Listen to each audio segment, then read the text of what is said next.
Hello friends, welcome to my channel digital studies. तो friends, जैसा कि हम लोग पिछले वीडियो में टेंस से रिलेटेड टॉपिक को पढ़े थे और टेंस के शॉर्टकट फॉर्म को पढ़े थे, जिसमें हम प्रेजेंट, पास्ट और फ्यूचर के चार प्रकार होते हैं, सबका एक चार्ट के माध्यम से देखे थे कि कौन सा वर्ड आएगा तो शॉर्टकट में आप जान जाएंगे कि यही टेंस होगा। खैर, वो तो फ्रेंड्स नरेशन या पैसिव वॉइस के लिए काफ़ी यूज़फुल होगा। वो वीडियो आप लोग देख लीजिएगा, डिस्क्रिप्शन में उसका लिंक दे दूँगा, तो आप देख लीजिएगा, काफ़ी यूज़फुल होगा। तो फ्रेंड्स, अब हम लोग इस वीडियो में एक एक टेंस वाइज पढ़ेंगे डिटेल में कि जो टेंस से रिलेटेड क्वेश्चंस आते हैं, कौन सा वर्ड वहाँ पर मिस्टेक किया जाता है, कौन सा वर्ड पूछा जाता है, जिससे कि जो भी वर्ड ध्यान देना है कि ये वर्ड आएगा तो इसी टेंस में होगा। उन सबको हम लोग फ्रेंड्स से हैंड रिटन नोट्स है, मैंने बहुत विशेष रूप से काफ़ी प्रयास करके मैंने बनाया है, जो भी शॉर्टकट फॉर्म में, कि आप लोगों को सारी चीज़ें क्लियर हो सके। इसलिए वीडियो आप लोगों के लिए बहुत ही यूज़फुल होगा। इस वीडियो को शुरू से अंत तक अच्छे से देखिएगा, लगभग सारे डाउट क्लियर हो जाएंगे। तो फ्रेंड्स, चलिए वीडियो स्टार्ट करते हैं। फ्रेंड्स, वीडियो स्टार्ट करने से पहले आप लोगों से कहना चाहेंगे, जो लोग नए हैं मेरे चैनल को सब्सक्राइब कर लीजिएगा, साथ ही साथ बेल आइकन को क्लिक कर लीजिएगा, ताकि इस तरह के प्रत्येक वीडियो का नोटिफिकेशन आप तक पहुंच सके। तो फ्रेंड्स, चलिए वीडियो देखते हैं। फ्रेंड्स, सबसे आज हम लोग पढ़ेंगे इसमें प्रेजेंट टेंस पर डिस्कस करेंगे। जैसा कि आप लोग भी जानते हैं कि प्रेजेंट टेंस के चार भेद होते हैं, मतलब चार प्रकार होता है। पहला है प्रेजेंट इंडेफिनिट टेंस, या इसी को सिंपल प्रेजेंट टेंस कहते हैं। हिंदी में अगर देखें तो इसे सामान्य वर्तमान काल कहते हैं। दूसरा है प्रेजेंट कंटिन्यूअस टेंस, इसको अपूर्ण या तत्कालीन वर्तमान काल कहते हैं। प्रेजेंट परफेक्ट टेंस, इसे पूर्ण या वर्तमान काल कहते हैं। परफेक्ट टेंस मतलब पूर्ण वर्तमान काल। प्रेजेंट परफेक्ट कंटिन्यूअस टेंस में परफेक्ट मतलब पूर्ण और कंटिन्यूअस मतलब तत्कालिक, अर्थात पूर्ण तत्कालिक वर्तमान काल प्रेजेंट परफेक्ट। ये चारों भेद हैं। अब चारों का हम लोग एक एक टेंस का स्टेप बाय स्टेप देखेंगे। पहला भेद आज हम लोग पढ़ेंगे कि यहाँ पर सिंपल प्रेजेंट टेंस या प्रेजेंट इंडेफिनिट टेंस को देखेंगे।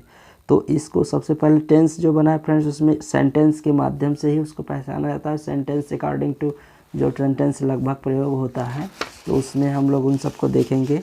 तो यहाँ पर सेंटेंस अगर देखें तो सेंटेंस बेसिक स्ट्रक्चर सेंटेंस का देखेंगे।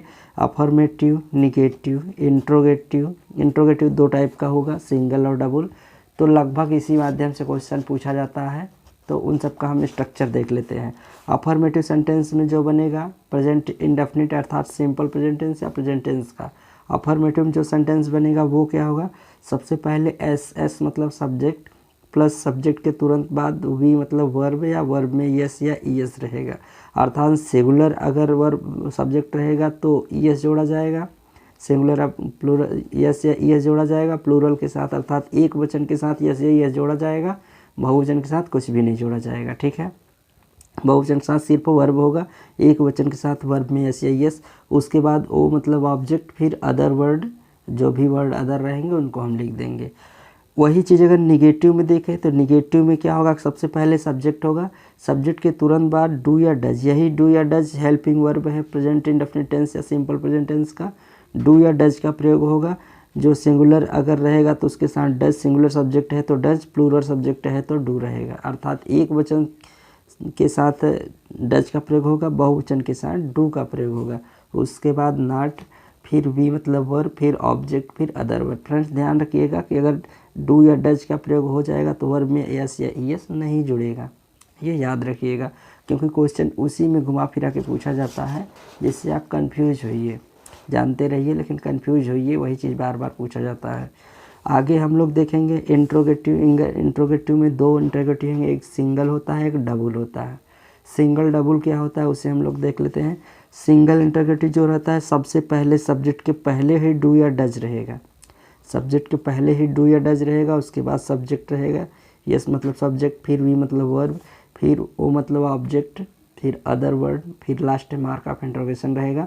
कभी कभी क्वेश्चंस इसमें पूछ लिया जाता है ट्रांसफॉर्मेशन ऑफ सेंटेंसेस में कि इंट्रोगेटिव सेंटेंस तो रहेगा लेकिन यहाँ मार्क ऑफ इंट्रोगेशन नहीं रहेगा, तो वो आपको ध्यान देना होगा कि यहाँ इंट्रोगेटिव मार्क ऑफ इंट्रोगेशन जरूर रहेगा।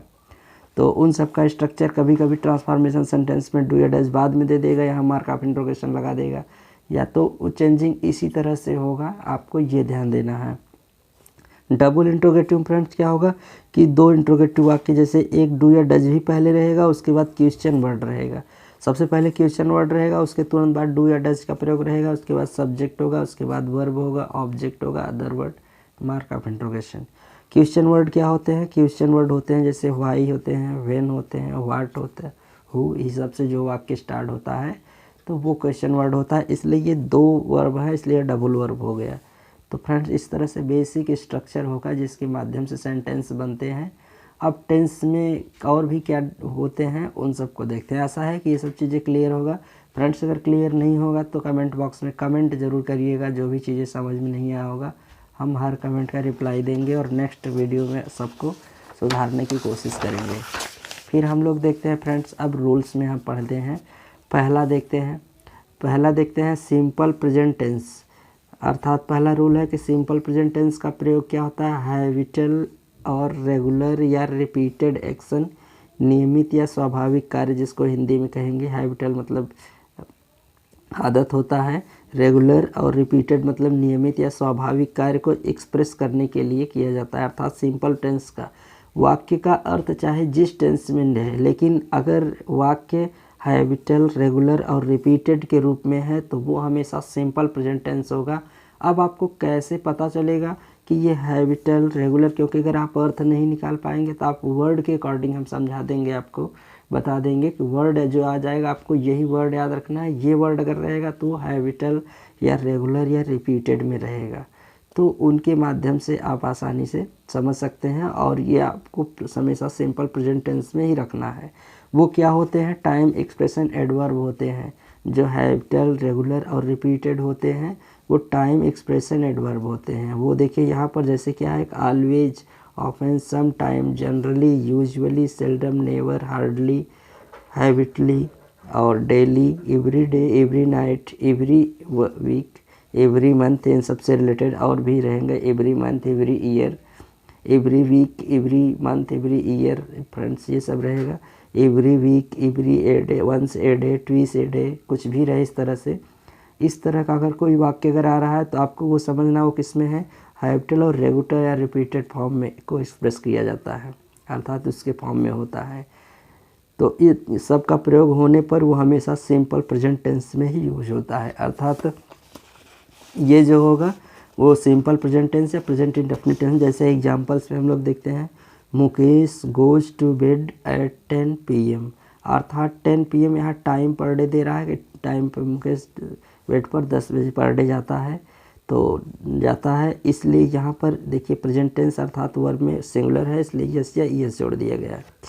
और है ही ऑलवेज। अब ये ऑलवेज का प्रयोग फ्रेंड्स यहाँ पर देखिए ऑलवेज है, ऑलवेज का प्रयोग आने से ये क्या होगा, हमेशा प्रेजेंट टेंस अर्थात यहाँ यस या यस, अगर ये सिंगुलर है तो यस या यस रहेगा, सिंगुलर नहीं रहेगा तो ये वर्ब ही रहेगा। ये हमेशा प्रेजेंट इंडेफिनिट टेंस में रहेगा, ये ध्यान देना है। You read A newspaper every morning, every morning में आ गया तो इससे क्या है, हैबिचुअल, अर्थात ये रिपीटेड है, ये रिपीटेड एक्शन है, अर्थात एवरी मॉर्निंग पर डे होता है, इसलिए न्यूज़पेपर। तो आपको ध्यान देना है कि ये जो होगा प्रेजेंट इंडेफिनिट में ही होगा। सी टेक्स टी विदाउट शुगर, अर्थात ये विदाउट टेक्स आ गया फ्रेंड्स, तो ये भी क्या होगा, हैबिचुअल। अब फिर यहाँ पर देखिए we get up 6 AM every morning, every morning repeated, तो ये हमेशा प्रेजेंट में ही होगा। ही ऑलवेज, यहाँ देखिए फ्रेंड्स प्लूरल है इसलिए गेट्स अप, अर्थात यस या यस नहीं जुड़ा, अगर सिंगुलर होता तो यस या यस रहता है, ये सिंगुलर है, यस जोड़ दिया गया है। ही ऑलवेज, अर्थात देखिए यहाँ पर जो है टाइम, एक्सप्रेशन, एडवर्ब है, अर्थात रेगुलर या रिपीटेड या तो जो भी समझिए, कम्स हियर एट नाइट, अर्थात उसमें है, इसलिए प्रेजेंट इंडेफिनिट। तो याद रखना है कि आपको यही ध्यान देना है कि इसमें से कोई भी वर्ड आते हैं या इससे रिलेटेड, और वंस ए वीक, जैसे यहाँ पर वंस ए वीक है तो once a month, once a year, कुछ भी हो सकता है, वो सब क्या होंगे, रिपीटेड होंगे। तो आपको ये थिंकिंग रखना है कि अगर इस सेंटेंस में आएगा तो आपको समझना है कि ये सिंपल प्रेजेंट टेंस में ही होगा। ठीक है फ्रेंड्स, आशा है कि ये चीज़ क्लियर होगा। नेक्स्ट हम लोग देखते हैं, अगला देखते हैं फ्रेंड्स यहाँ पे कि सिंपल प्रेजेंट टेंस का प्रयोग आने वाले समय में होने वाले सुनियोजित कार्य, अर्थात फिक्स प्रोग्राम या फिक्स प्लान है तो उसको व्यक्त करने के लिए हमेशा सिंपल प्रेजेंट टेंस में, चाहे उस वाक्य का अर्थ फ्यूचर टाइम में ही क्यों ना आता हो, फ्यूचर टाइम में वाक्य का अर्थ ना बोध होता हो, उसे हम प्रेजेंट टेंस। जैसे देखिए the college reopens in June, अर्थात कॉलेज जो है जून में खुलेगा अर्थात गागेगी से आप समझेंगे प्रेजेंट फ्यूचर टेंस में है। क्वेश्चन इसी सब में कंफ्यूज करता है, तो आप यहाँ विल सेल का प्रयोग कर देंगे, तो इस तरह बिल्कुल नहीं करना है का अर्थात ये हमेशा प्रेजेंट में ही होगा। ये फिक्स है कि कॉलेज उसमें खुलेगा, अर्थात ये क्या है, फिक्स प्लान है या फिक्स प्रोग्राम है, कुछ भी है। He goes to Mumbai next month, अर्थात फिक्स है उसका कि नेक्स्ट मंथ वो मुंबई जाएगा, इसलिए ये प्रेजेंट टेंस में ही होगा, ये भले फ्यूचर टेंस में बोध हो रहा है, ये ध्यान रखना है। इस तरह से she leaves here for Delhi next Monday, अर्थात नेक्स्ट मंडे को इसका भी फिक्स प्लान है, इसलिए ये प्रेजेंट टेंस अर्थात ये सही है जोड़ दिया गया है, प्रेजेंट टेंस में ही हुआ है, तो ये याद रखना है। नेक्स्ट और भी हम लोग देखते हैं फ्रेंड्स, और भी हैं जैसे इस टेंस का प्रयोग यूनिवर्सल ट्रूथ अर्थात नैसर्गिक सत्य जिसको कहते हैं, प्रिंसिपल सिद्धांत, परमानेंट एक्टिविटी अस्थायी कार्य व्यापार जो है उसको व्यक्त करने के लिए किया जाता है, अर्थात फिक्स जो है याद रखना है। जैसे the sun rises in the east, अर्थात सूर्य जो होता है हमेशा पूरब में ही निकलता है, ये फिक्स है, इसलिए इसका प्रयोग हम क्या करेंगे, प्रेजेंट इंडेफिनिट में ही करेंगे, सिंपल प्रेजेंट टेंस में। Two and two makes four, अर्थात 2 और 2 से 4 ही होता है, फिक्स है, इसलिए यस या ये जोड़ दिया गया है, ये प्रेजेंट इंडेफिनिट सिंपल टेंस में ही है। मैन इज मॉर्टल, कुछ भी उदाहरण ले लीजिए, तो आपको ये समझना है, थिंकिंग रखना है कि यूनिवर्सल ट्रूथ अर्थात हमेशा सदा सत्य है, वो जो चीज़ें वो हमेशा प्रेजेंट टेंस में ही होगा, ये याद रखना है। नेक्स्ट फ्रेंड्स, तो कभी मिस्टेक नहीं होगा, और जो भी है फ्रेंड्स टेंस का जिस सारी टॉपिक पिछली वीडियो में जो मैंने दिया है उसमें शॉर्टकट फॉर्म दे, उसे भी आप लोग देख लीजिएगा, उससे काफ़ी यूज़फुल आपको काफ़ी मिलेगा। फिर देखिए क्या है कि इस टेंस का प्रयोग पोसेशन अधिकार को अभिव्यक्त करने के लिए किया जाता है। जैसे this pen belongs to me, अर्थात यह पेन मेरी है, इस पर मेरा अधिकार है, इसलिए इसको भी बिलोंग अर्थात यस या यस जोड़ दिया गया है, ये सिंपल प्रेजेंट टेंस में है।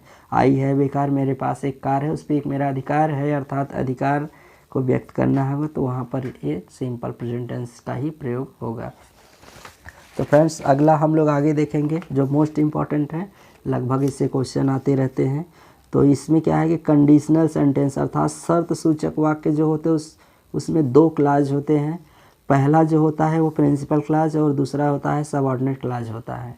इस तरह का वाक्य आएगा जब भी फ्रेंड्स 2 शर्त सूचक वाक्य, कैसे पता चलेगा कि शर्त सूचक वाक्य है, उसमें क्या वर्ड आएगा, तो ये वर्ड आपको याद रखना है कि जो word if, when, before, after और till, until, unless, as soon as long as, in case, इन सब से स्टार्ट हो रहा है या बीच में ही कहीं कॉमा के बाद आ रहा है ये वर्ड, तो वो क्या होगा, वो शर्त सूचक वाक्य होंगे।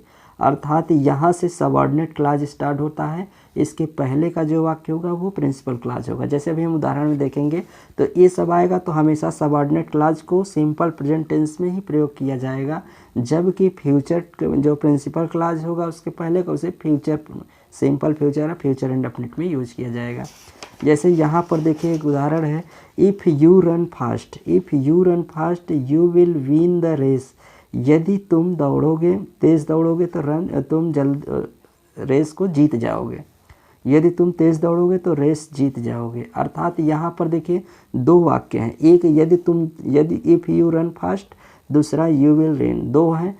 अर्थात जो इफ़ से यहाँ पर देखिए if, when, before, after, till, इन सब मैंने दिया, इन सब से जो वाक्य स्टार्ट होगा वो सबऑर्डिनेट क्लाज होगा, और जो कामा के बाद जो वर्ड होगा वो प्रिंसिपल। कभी कभी ये वर्ड पहले आ जाते हैं, ये बाद में आते हैं, लेकिन ये बीच में कामा ज़रूर रहेगा, ये याद रखना है। तो हमेशा आपको ध्यान देना है कि ये सबऑर्डिनेट क्लाज को हमेशा प्रेजेंट टेंस या सिंपल प्रेजेंट में करना है, प्रिंसिपल क्लाज को हमेशा फ्यूचर टेंस में, अर्थात ये देखिए फ्यूचर टेंस में यूज हुआ है, और ये सिंपल प्रेजेंट में यू रन फास्ट। और भी है friends, when he comes here he will help में, देखिए व्हेन से स्टार्ट हुआ इसलिए सबऑर्डिनेट क्लाज हुआ, सबऑर्डिनेट क्लाज जो होगा ये सिंपल प्रेजेंट टेंस में होगा। ही विल हेल्प मी, अर्थात ये विल सेल का प्रयोग हुआ, ये फ्यूचर अर्थात ये ही के आया, तो ये क्या होगा, फ्यूचर टेंस में होगा। तो फ्रेंड्स और भी, I shall teach her if she comes, if she come, अर्थात यहाँ पर देखें तो इफ़ बाद में आया, अर्थात इफ़ बाद में आया इसलिए ये क्या है, बाद वाला सबऑर्डिनेट क्लास बाद में है, प्रिंसिपल क्लास पहले है, तो याद रखना है कि ये वर्ड जो मैंने आपको बताया, यहाँ पे स्क्रीनशॉट ले लीजिएगा आप लोग, अगर चाहें तो वीडियो पॉज करके स्क्रीनशॉट ले लीजिए कि ये वर्ड जिससे स्टार्ट होंगे वो सबऑर्डिनेट होगा, और जो कामा के बाद या कामा के पहले वर्ड आएंगे वो प्रिंसिपल होगा। प्रिंसिपल क्लॉज हमेशा फ्यूचर में होगा, सबऑर्डिनेट क्लॉज हमेशा प्रेजेंट टेंस में होगा। तो ये प्रेजेंट टेंस के फ्रेंड्स ये बेसिक कंसेप्ट है।